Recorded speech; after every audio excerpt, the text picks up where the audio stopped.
Anchor Lasya 2009లో యాంకర్గా తన career మొదలుపెట్టి ప్రస్తుతం బాగా ఎంజాయ్ చేస్తుంది. నేను ఇంట్లో అమ్మా నాన్నలతో చాలా గొడవలు పెట్టుకుని టీవీ ఇండస్ట్రీలో అడుగుపెట్టాను. నేను తిరుపతిలో పుట్టి పెరిగాను. చదువుకోవడానికి హైదరాబాద్ వచ్చాను. చదువుకునే రోజుల్లో జెమినీ మ్యూజిక్లో యాంకర్ జాబ్ కోసం ఆడిషన్కి వెళ్ళాను. అప్పటి నుండి ఇప్పటి వరకు వెనక్కి తిరిగి చూసుకున్నదే లేదు.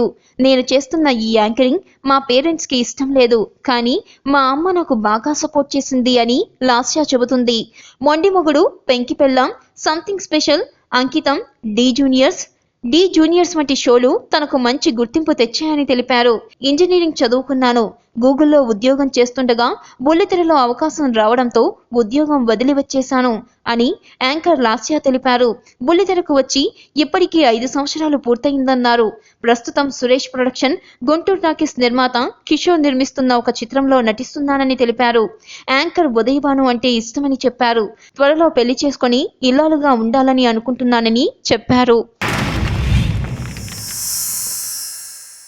Like and subscribe Eagle Media Works.